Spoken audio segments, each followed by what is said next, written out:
Assalamualaikum warahmatullahi wabarakatuh. Perkenalkan, nama saya Febriadi, NIM 2212000019. Pada video kali ini kita akan membahas tentang interaksi antar negara-negara ASEAN.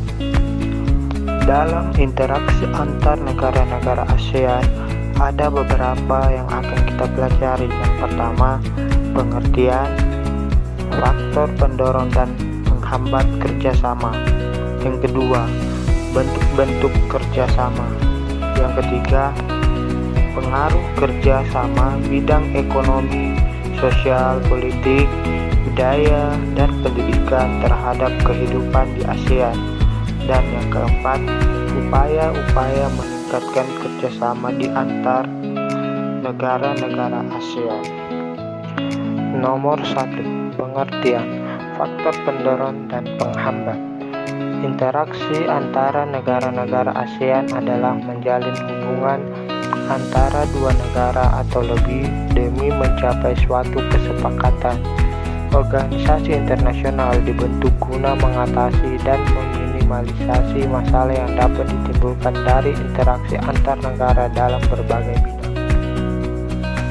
Terdapat faktor pendorong dan penghambat dalam kerjasama sebagai berikut. Faktor pendorong, setidaknya ada dua faktor pendorong terbentuknya kerjasama, yaitu titik dua. Yang pertama, kesamaan dan perbedaan sumber daya alam. Yang kedua, kesamaan dan perbedaan wilayah, kondisi geografis. Faktor penghambat, beberapa faktor penghambat kerjasama di antara kawasan ASEAN antara lain. Yang pertama, perbedaan ideologi. Yang kedua, konflik dan peperangan. Yang ketiga, kebijakan protektif. Dan yang keempat, perbedaan kepentingan tiap-tiap negara. Nomor 2. Bentuk kerjasama, sosial, politik, budaya, pendidikan, dan perkembangannya. Yang pertama, bentuk kerjasama di bidang sosial dan budaya. Kerjasama antar negara-negara anggota ASEAN dalam bidang sosial dilakukan agar tercipta kerukunan dan kemajuan bersama. Yang kedua, bidang kerjasama di bidang politik dan keamanan. Kerjasama politik ini ditunjukkan untuk menciptakan keamanan, stabilitas, dan perdamaian antar negara di ASEAN. Yang ketiga, bentuk kerjasama di bidang pendidikan. Kerjasama bilateral maupun multilateral di bidang pendidikan terus dilakukan oleh negara-negara ASEAN demi tercapainya tujuan meningkatkan kualitas pendidikan di Asia Tenggara dan meningkatnya daya saing internasional.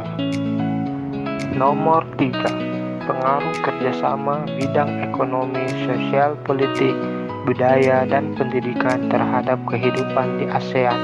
Yang pertama, pengaruh perubahan ruang dan interaksi antar ruang terhadap keberlangsungan kehidupan ekonomi di negara-negara ASEAN. Bentuk interaksi ini akan membuka peluang tenaga kerja asing untuk mengisi berbagai jabatan serta profesi di negara yang tertutup atau kekurangan sumber daya manusianya. Yang kedua, pengaruh perubahan ruang dan interaksi antar ruang terhadap keberlangsungan kehidupan sosial di negara-negara ASEAN. Kehidupan sosial sangatlah dinamis. Kondisi dan status sosial masyarakat Asia Tenggara yang berbeda dan hidup berdampingan terkadang memunculkan pertentangan karena perbedaan kepentingan. Masalah-masalah kemanusiaan banyak terjadi akibat interaksi sosial yang masih dipengaruhi sekat-sekat kepentingan. Yang ketiga, pengaruh perubahan ruang dan interaksi antar ruang terhadap keberlangsungan kehidupan budaya di negara-negara ASEAN. Kerjasama budaya ASEAN telah mengalami perkembangan dan perubahan yang menonjolkan kebudayaan sebagai faktor yang penting bagi pembangunan komunitas ASEAN secara berkesinambungan. Yang keempat, pengaruh perubahan ruang dan interaksi antar ruang terhadap keberlangsungan kehidupan politik di negara-negara ASEAN.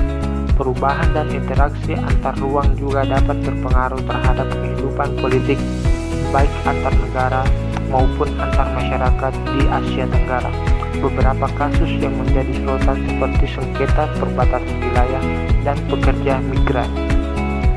Yang kelima, pengaruh perubahan ruang dan interaksi antar ruang terhadap keberlangsungan kehidupan pendidikan di Asia Tenggara.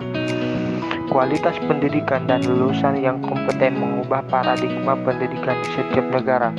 Objek pelajaran, metode pembelajaran, dan guru yang kompeten menjadikan masyarakat negara-negara ASEAN, terutama pelajar, akan mengakses informasi dan belajar untuk meningkatkan pendidikannya. Yang keempat, upaya-upaya meningkatkan kerjasama di antara negara-negara ASEAN.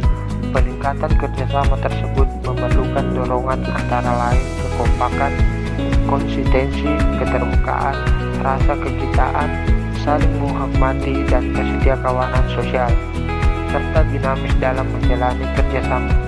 Kerjasama yang dibangun harus berfokus pada masyarakat dalam berbagai sektor.